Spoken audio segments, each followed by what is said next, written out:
My name is Odelia, and I am 33 years old. Once upon a time, I had a family who I thought would always have my back. I was wrong. A single lie told by my sister shattered everything I believed about family and loyalty.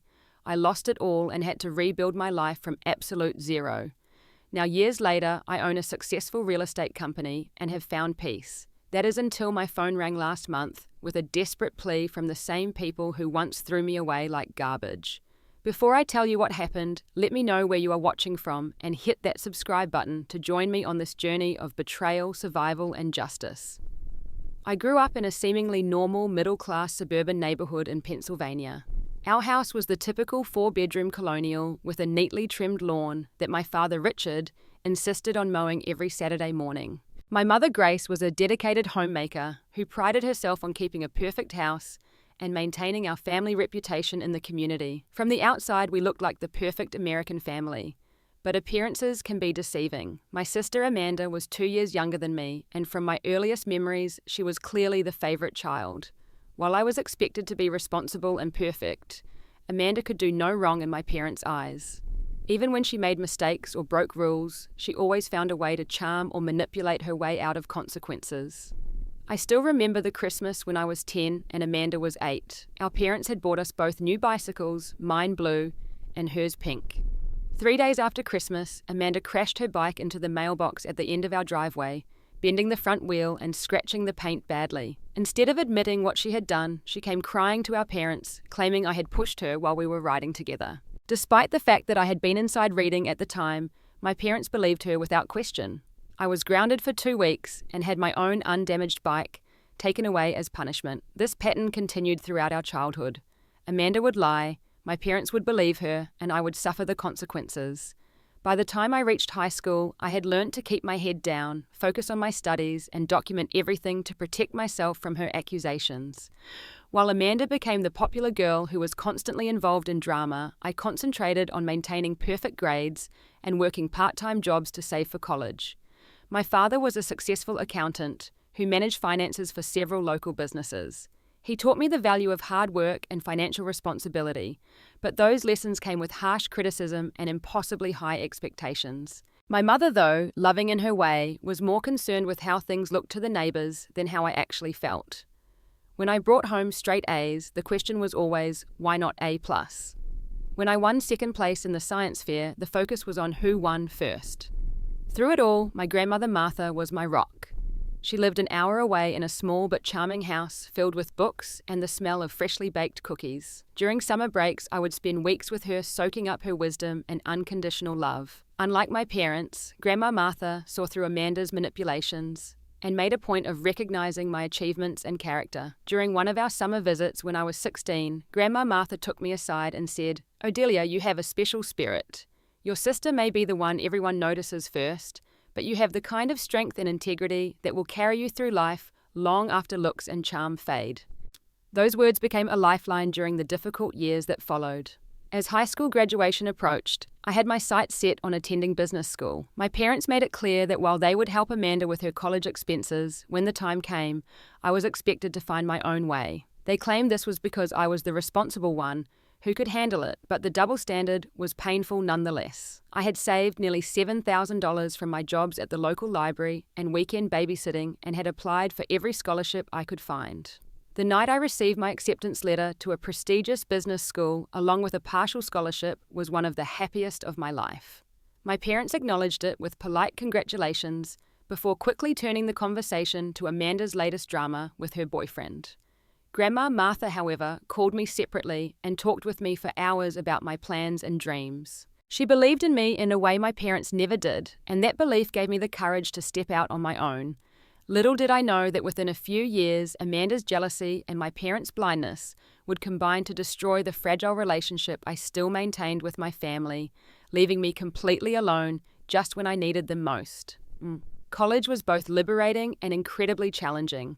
I had won a partial scholarship that covered about 60% of my tuition, but I still needed to work multiple jobs to cover the rest of my expenses.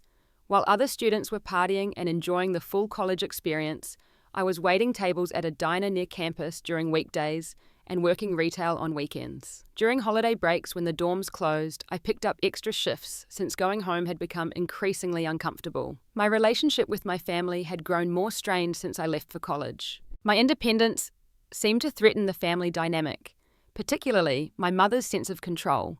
Phone calls home became less frequent and more awkward. Meanwhile, Amanda was attending a state college only 30 minutes from our parents' house, coming home on weekends for home-cooked meals and laundry service. She was struggling academically, but always had a dramatic story about unfair professors or complicated social dynamics to explain away her poor performance. During my sophomore year, I met Jackson in an economics class. He was a law student with a quiet confidence and ambition that matched my own. We connected instantly over coffee after class, talking for hours about our goals and dreams. For the first time, I felt truly seen by someone outside my grandmother. Jackson came from a family of real estate developers, and our conversations often turned to market trends and investment strategies. He introduced me to concepts that weren't covered in my business classes, sparking my interest in real estate as a potential career path. As our relationship grew serious, Jackson invited me to spend winter break with his family rather than picking up extra shifts at the diner. It was during this visit that I got my first real glimpse into the world of real estate development. His father took us on tours of properties they were renovating and explained their approach to identifying undervalued properties with potential. I absorbed everything like a sponge, asking questions and taking mental notes. For the first time, I could see a clear path to the kind of financial independence I craved. When I called Grandma Martha to tell her about my experiences, she was thrilled. "You always had an eye for value and potential, Odelia," she said. "I remember how you would rearrange my furniture to make the rooms look bigger when you were just 12 years old." A week later, I received a card with a check for $5,000. "Consider this an investment in your future," her note read. "I believe in you." That gift allowed me to reduce my work hours slightly and focus more on my studies. I added real estate courses to my curriculum and began researching the market in my spare time. Jackson and I would spend evenings analysing property listings and discussing renovation budgets as practice. My grades improved even further, and I was selected for a competitive internship at a financial firm for the summer. Meanwhile, my relationship with my parents and Amanda continued to deteriorate. My occasional visits home were filled with tension. Amanda seemed to resent my growing success and independence, making snide comments about my obsession with money and how I had abandoned the family. My parents did little to mediate, often joining in with criticisms about how I had changed or become too career-focused. What they failed to understand was that my focus wasn't about money for its own sake, but about creating security and independence that I had never felt growing up. I wanted to build something that could not be taken away from me based on someone else's whims or lies. During my junior year, I met Diane at a networking event organised by the business school. She was a successful real estate investor who had built her company from scratch after a difficult divorce left her nearly penniless at 35. Something about my questions and determination caught her attention, and she offered me her card with an invitation to meet for coffee. That coffee meeting turned into a monthly mentorship that proved invaluable. Diane shared insights from her years in the business and occasionally invited me to accompany her on property inspections or meetings with contractors. She saw potential in me that even I sometimes doubted. The difference between those who succeed in this business and those who don't, she told me, is not starting capital or connections. It's perseverance and the ability to see opportunity where others see problems. By my senior year, I had a clear vision for my future. I would work for a real estate investment firm for a few years to gain experience and connections, save aggressively, and eventually launch my own business. Jackson and I had tentative plans to combine our skills after he finished law school, with him handling the legal aspects and me focusing on acquisitions and development. For the first time in my life, I felt confident about my path. What I didn't know was that all these carefully laid plans were about to be shattered by a devastating betrayal that would leave me homeless, heartbroken, and completely alone. Everything changed during winter break of my senior year. Grandma Martha was turning 80, and despite her declining health, my parents planned a large family gathering to celebrate. In the months leading up to the event, Martha had mentioned to me during our phone calls that she was updating her will. "I've been thinking about my legacy, she told me. I want to make sure what I leave behind helps build something meaningful rather than just being frittered away. I didn't think much of these conversations at the time. Grandma had always been practical about such matters, and her health, while not perfect, wasn't imminently concerning. What I didn't realize was that Amanda had overheard our mother discussing the will update with our father. Apparently, Martha had decided to leave her modest house and savings primarily to me, with smaller amounts going to Amanda and a few cherished charities. Her reasoning, as I later discovered, was that she believed I would use the inheritance responsibly to build a stable future, while she worried Amanda would quickly spend whatever she received. When I arrived home for the birthday celebration, the atmosphere was already tense. Amanda was unusually quiet and watched me with barely concealed resentment. My parents seemed strained as well, though I attributed this to the stress of hosting the gathering. The party itself went well enough, with extended family and old friends filling the house with conversation and laughter. Grandma Martha, seated in her favourite armchair, like a queen holding court, seemed to enjoy being surrounded by loved ones, despite tiring easily. The morning after the party, everything fell apart. I was in the kitchen helping my mother clean up when my father called for a family meeting in the living room. His voice had that stern, formal quality that had always preceded punishment when we were children. Confused but compliant, I dried my hands and joined them. What happened next plays in my memory like a surreal nightmare. My father stood rigidly by the fireplace, while my mother sat perched on the edge of the sofa, her hands clasped tightly in her lap. Amanda sat opposite me, her expression a strange mixture of smugness and fabricated distress. "Odelia?" My father began, his voice cold. "We need to discuss something very serious. Items have been disappearing from the house over the past year. Family heirlooms, valuable ones." I blinked in confusion.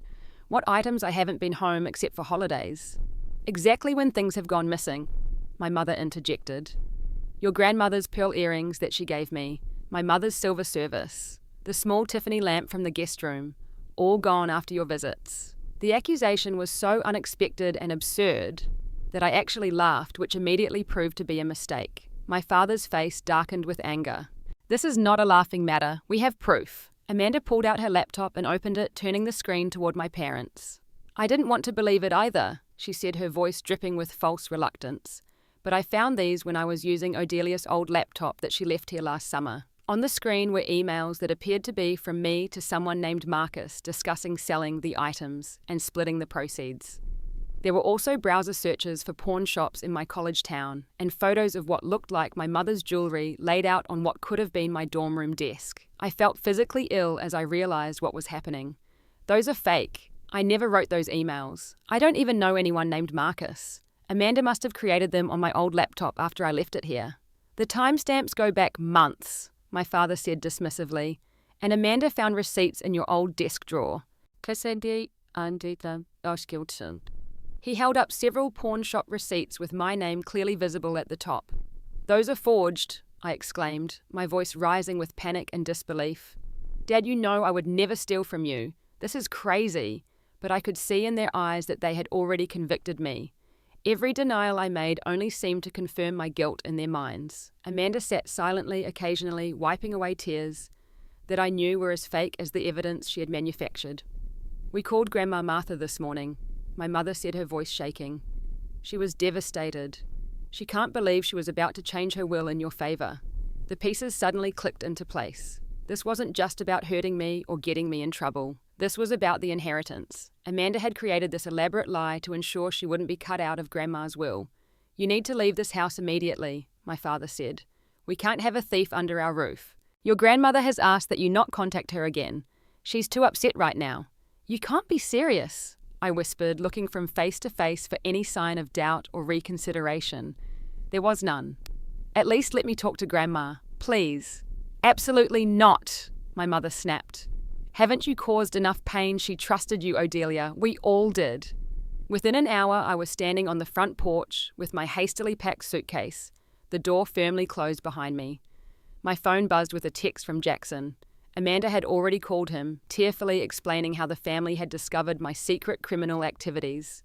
He wanted to know if it was true if I had been lying to him too. I called him immediately, desperately trying to explain the situation through my tears. He listened in silence before finally saying, "I don't know what to believe, Odelia. I need some time to think." He didn't offer to come get me or provide a place to stay. Standing there in this cold December air, I had never felt more alone or betrayed. Not only had I lost my family based on a vicious lie, but the man I thought would stand by me was already pulling away. I had exactly $743 in my bank account, nowhere to go, and 3 weeks before the dorms reopened for spring semester. As I walked away from the only home I had ever known, I had no idea that this moment of utter devastation was just the beginning of a nightmare that would leave me homeless, heartbroken, and fighting for survival before I could even begin to rebuild my shattered life. The next 3 weeks were the darkest of my life. With the dorms closed for winter break and most of my friends gone home for the holidays, I had few options. I spent the first 2 nights in a cheap motel, but quickly realized I needed to conserve my limited funds. The third night, I slept in my car in the Walmart parking lot, waking up every hour from the cold and fear. By day 4, desperation drove me to the local women's shelter. Walking through those doors was one of the hardest things I had ever done. I'd always been the responsible one, the achiever, the one who had it all together. Now I was homeless in the middle of winter with nowhere to turn. "First time here?" asked the intake worker, a woman in her 50s with kind eyes and a no-nonsense demeanor. I nodded, fighting back tears. "I'm Sophia," she said, passing me a tissue. "Whatever brought you here, you're safe now. Let's get you settled." The shelter was clean but sparse, with bunk beds lined up dormitory style and shared bathrooms. I was assigned a top bunk in the corner, given a small toiletry kit, and shown where to store the few belongings I had managed to grab.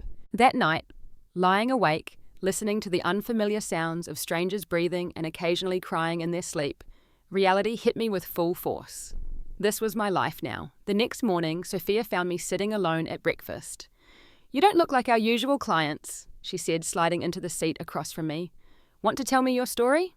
Something about her straightforward approach broke through my shock. I told her everything from Amanda's lifelong pattern of lies to the devastating false accusation and my family's immediate willingness to believe the worst of me. By the end, I was sobbing quietly, the grief finally finding its way out. "Sounds like your sister is what we call a high-functioning sociopath," Sophia said when I finished. "And your parents have been enabling her for years. It's not your fault, Odelia, but now we need to focus on getting you back on your feet." Over the next few days, Sophia helped me create a survival plan. The shelter had a 2-week maximum stay policy, so finding housing was the first priority. Through a shelter program, I was connected with 3 other women who needed roommates to afford rent. The apartment was tiny and in a questionable neighborhood, but it was shelter. I found a job washing dishes at a local diner that paid cash daily, allowing me to start building up some emergency funds. January brought more devastating news.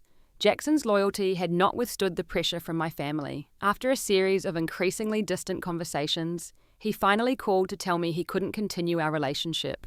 "My parents are close with your parents," he explained awkwardly. "They believe you have serious problems, Odelia. Maybe you need help. I just can't be involved in this situation anymore." I was too numb to even cry. Another pillar of my life had crumbled. The future we had planned together disappeared in an instant, taking with it my connections to the real estate world that had been my intended career path. When the spring semester began, I returned to campus with a determination born of desperation. Education was now my only way out of poverty. I took on a full course load while working 3 part-time jobs. I slept an average of 4 hours a night, lost 20 pounds I couldn't afford to lose, and developed stress-induced migraines, but I refused to drop out. My partial scholarship was still in place, and I had applied for emergency financial aid to cover the remainder of my tuition.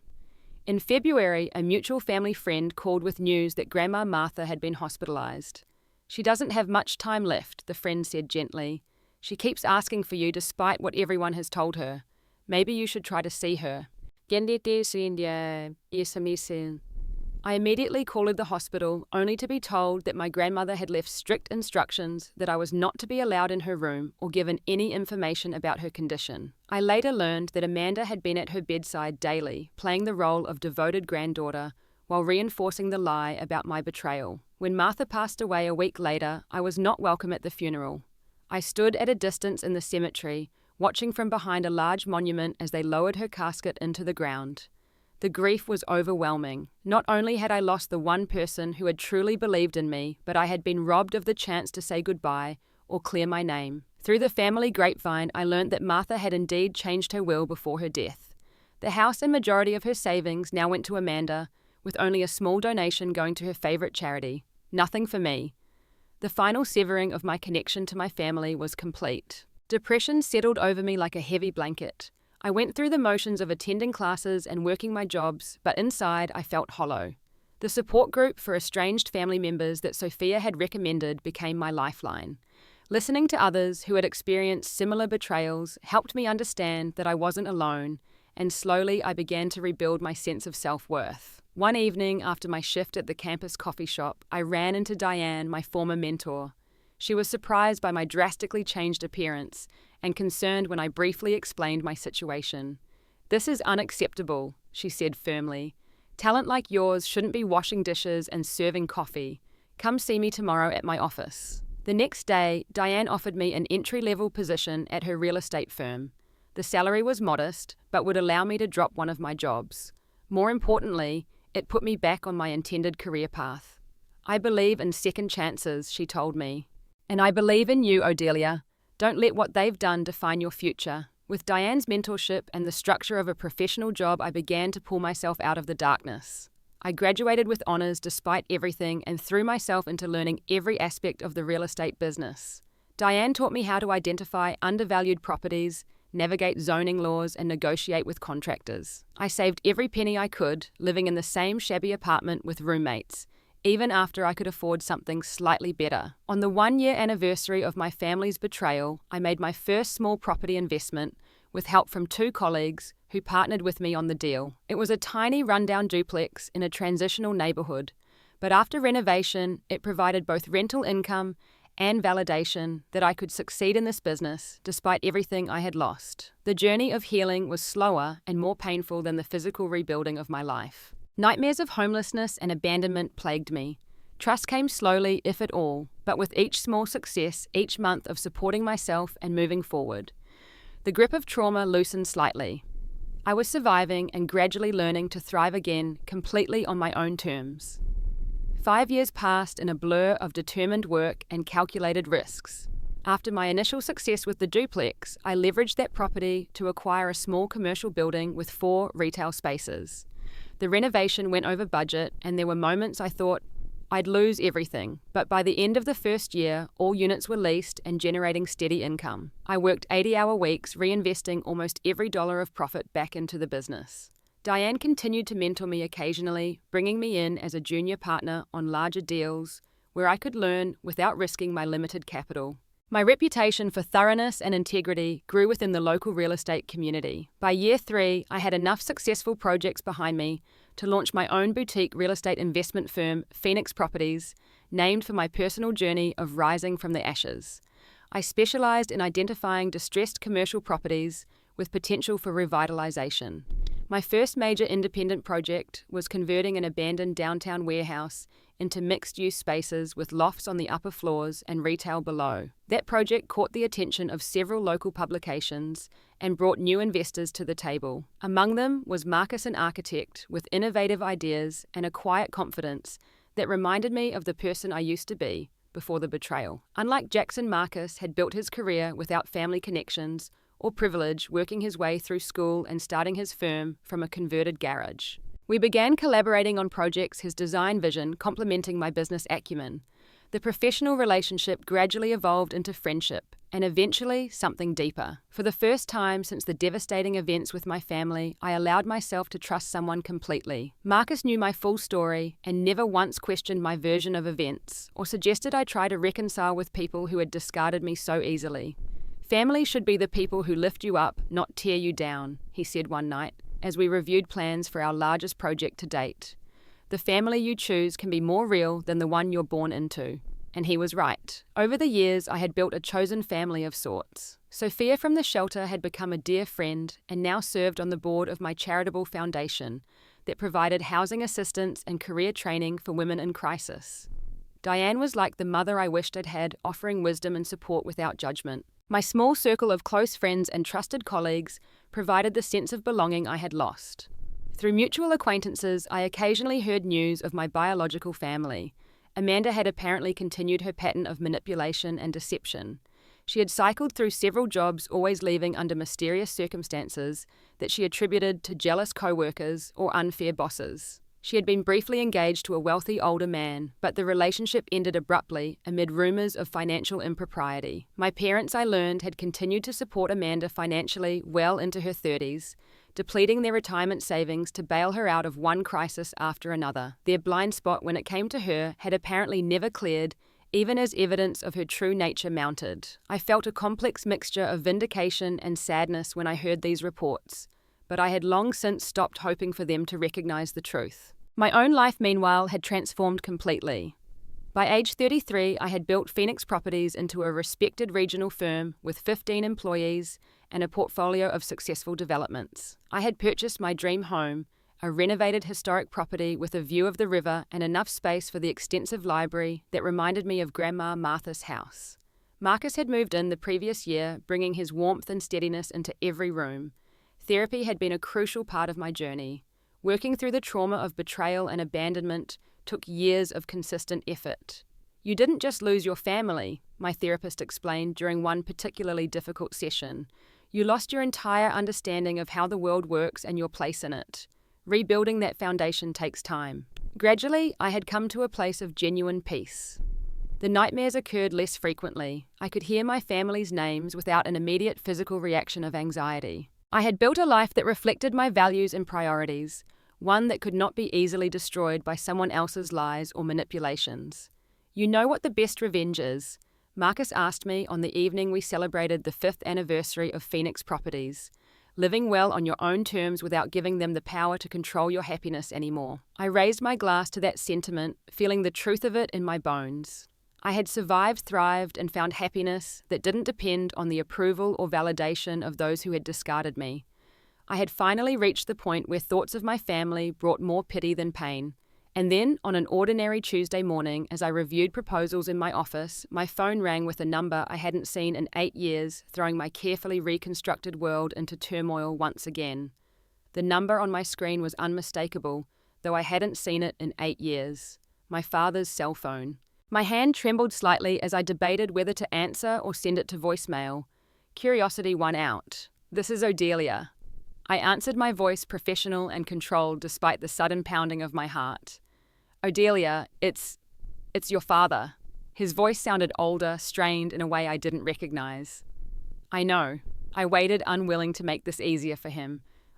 We need to talk to you. It's important." The authoritative tone that had characterized my childhood was gone, replaced by something that sounded almost like desperation.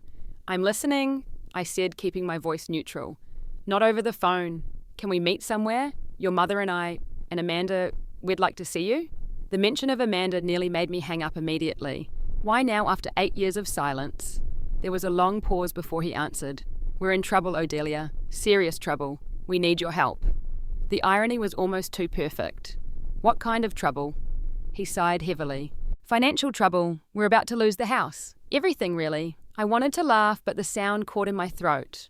"And you thought of me. The daughter you accused of being a thief and threw out into the cold. Please," he said, his voice breaking slightly. "Just meet with us. Let us explain." Against my better judgment, I agreed to meet them at a coffee shop near my office the following day. After ending the call, I sat staring at the wall, a storm of emotions churning inside me. Anger, vindication, curiosity, and somewhere beneath it all, a small, unwelcome flicker of the longing for family that I had never quite managed to extinguish. Marcus found me still sitting there when he stopped by with lunch an hour later. "You look like you've seen a ghost," he said, setting down the bags of food. "In a way, I have." I told him about the call and the scheduled meeting. His expression grew concerned. "Are you sure that's a good idea? These people destroyed your life once already." "No, they tried to destroy my life," I corrected him. "But I rebuilt it stronger than before. I need to know what they want, and maybe I need them to see what they threw away." After a thoughtful pause, Marcus nodded. "I understand. Do you want me to come with you?" I considered it briefly before shaking my head. "I need to do this alone, but thank you for offering." That evening, I called my therapist for an emergency session to process my feelings about the upcoming meeting. "It's natural to have complex emotions about this," she assured me. "Just remember that you are not the same vulnerable young woman they cast aside. You have resources now, both financial and emotional. Set clear boundaries and protect yourself." Before the meeting, I decided to do some research. Using my business contacts, I was able to confirm that my parents' house was indeed in foreclosure, scheduled for auction in 3 weeks. They were 3 months behind on the mortgage payments, and the bank had denied their request for modification.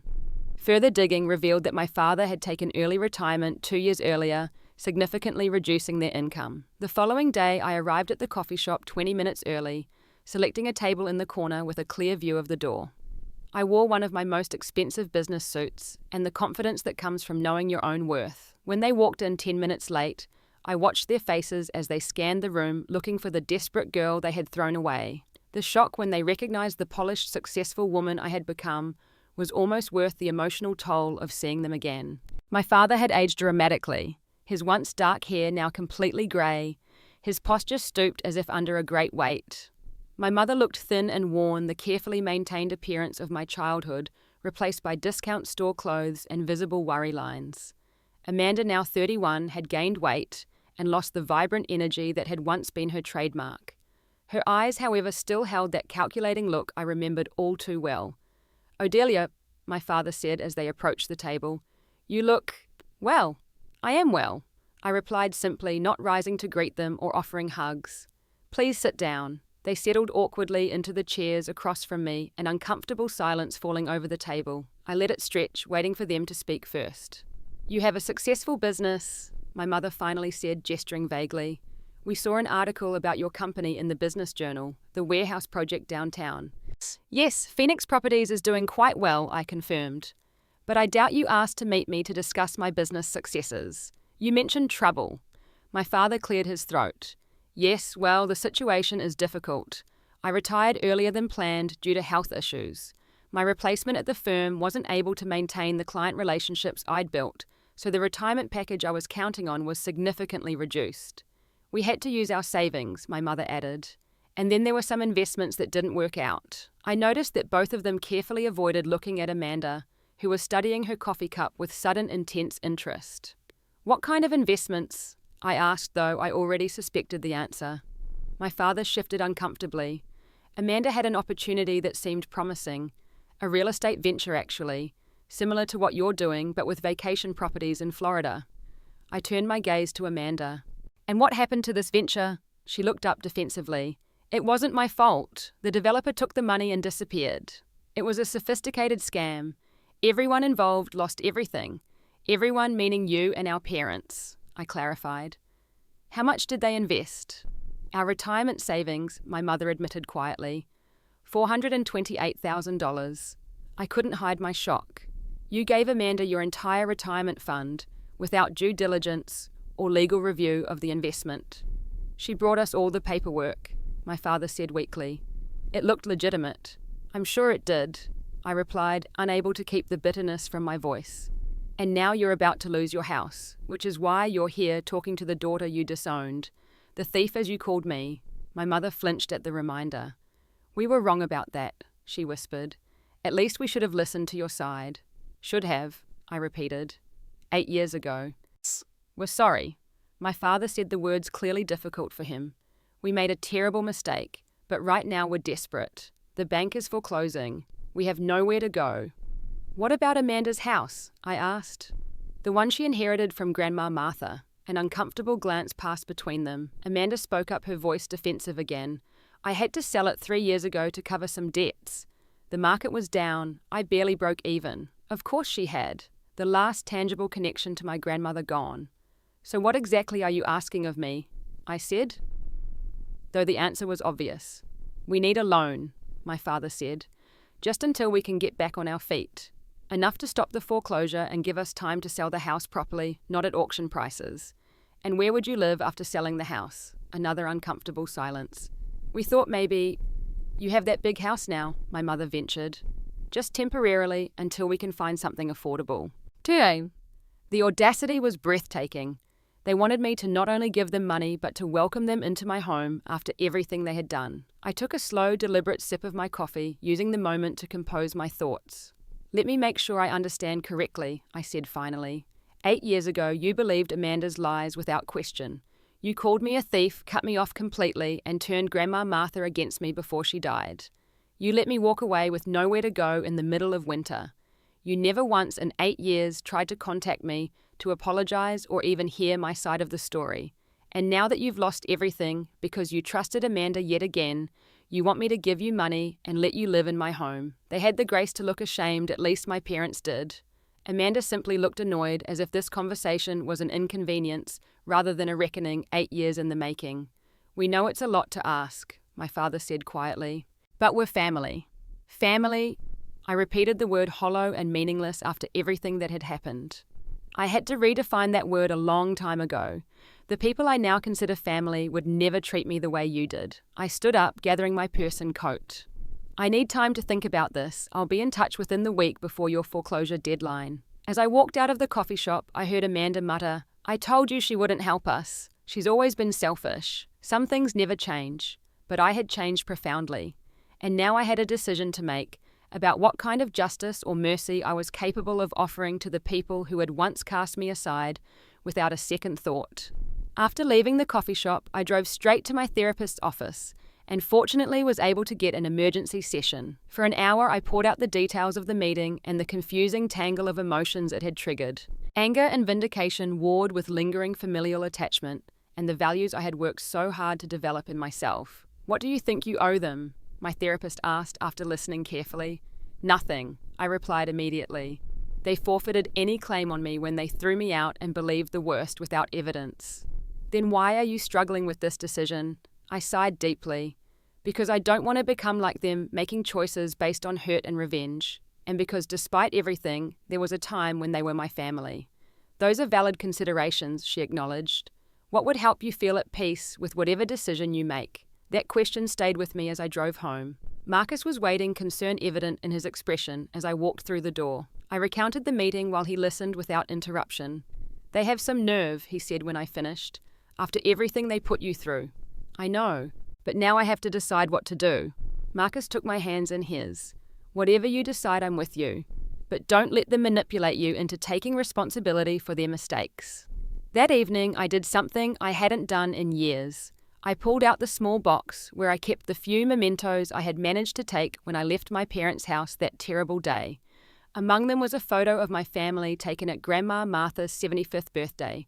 We were all smiling, my father's arm around my shoulder, my mother standing proud, Amanda and I flanking our grandmother. The image of what I had once believed family meant. Over the next few days, I gathered more information.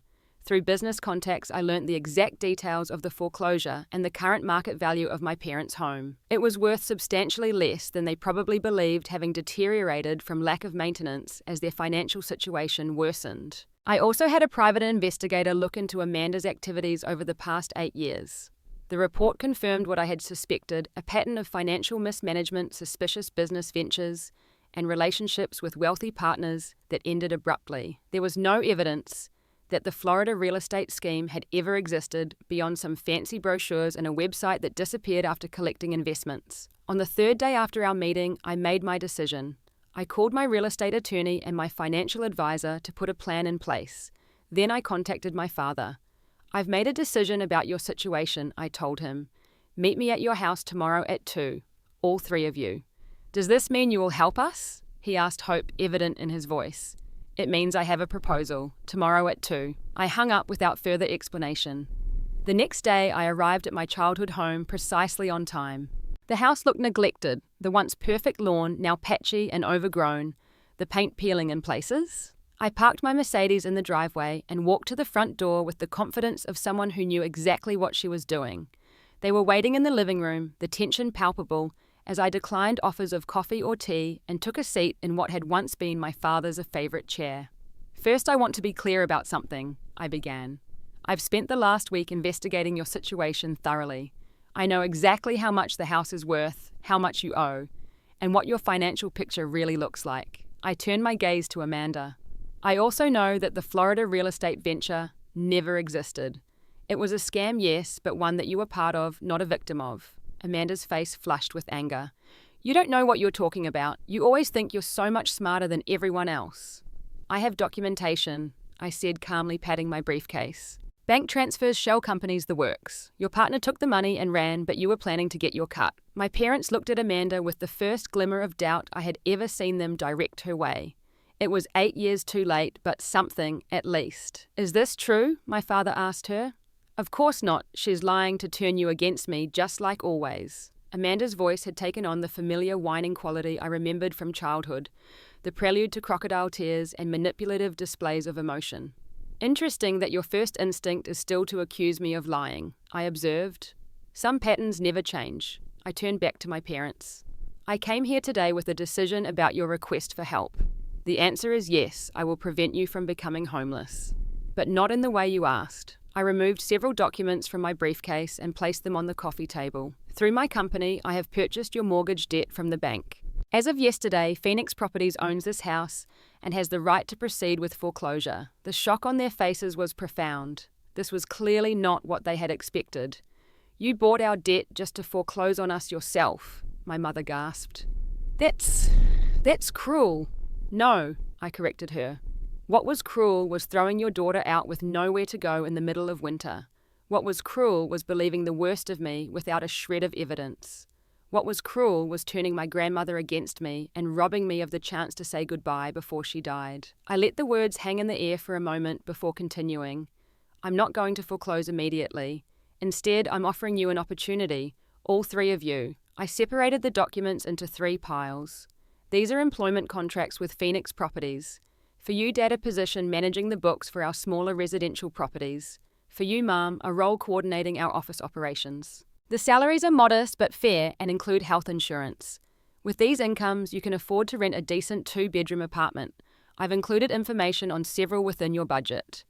They stared at the contracts in disbelief. And for Amanda? My father asked. I pushed the 3rd set of documents forward. A position in our property maintenance division. Physical work cleaning, vacant units, painting basic repairs. The same salary as any other maintenance worker with the same expectations for performance and honesty. Amanda looked horrified. You expect me to be your janitor? To clean toilets for you? I expect you to earn an honest living for perhaps the first time in your life, I replied evenly, and to begin repaying the damage you've done. The alternative is homelessness when I complete the foreclosure next week. This is blackmail, Amanda spat. No, this is consequence, something you've managed to avoid for 31 years. Oh, so I gathered my belongings and stood. You have 48 hours to decide. If you accept, you'll sign the contracts and begin work next Monday. If not, I'll proceed with the foreclosure and sell the house to recover my investment. My father looked up at me, something like respect mingling with the shame in his eyes. Why are you doing this? You could just walk away. Let us face the consequences of our mistakes. Because 8 years ago, I made a promise to myself. I promised that if I survived and succeeded, I would never become the kind of person who discards others when they're at their lowest, even if they deserve it. I moved toward the door.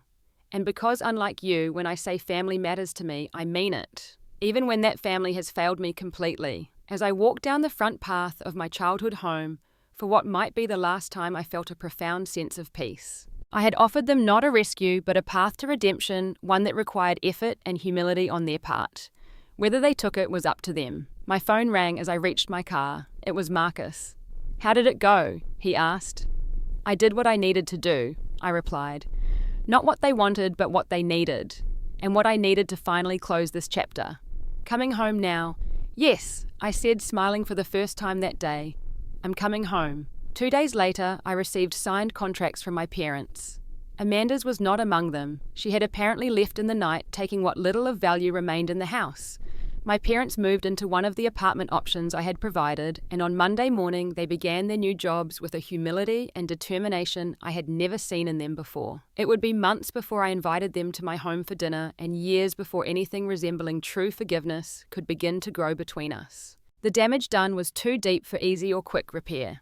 But the door I had closed on my past was now slightly ajar, allowing for the possibility of a different kind of relationship in the future, one based on mutual respect rather than blind obligation. As for Amanda, she eventually reached out when she found herself in trouble again, expecting the same easy forgiveness I had extended to our parents. Instead, I offered her the same employment contract with the same conditions. She declined and disappeared from our lives once more. In the end, I realized that true justice isn't about punishment or revenge. It's about creating a path for healing while maintaining firm boundaries that protect your hard-won peace. It's about offering others the chance to grow beyond their worst mistakes without sacrificing your own well-being in the process. The family I have now, both the one I was born into and the one I have chosen, isn't perfect. But it's built on a foundation of truth, respect, and genuine caring that can weather the storms of human frailty in ways that blind loyalty never could. Have you ever had to set difficult boundaries with family members who hurt you? What would you have done in my situation? Let me know in the comments below, and if this story resonated with you, please like, subscribe, and share it with someone who might need to hear that family trauma doesn't have to define your future. Thank you for joining me on this journey, and remember that sometimes the family we create matters more than the family we're given.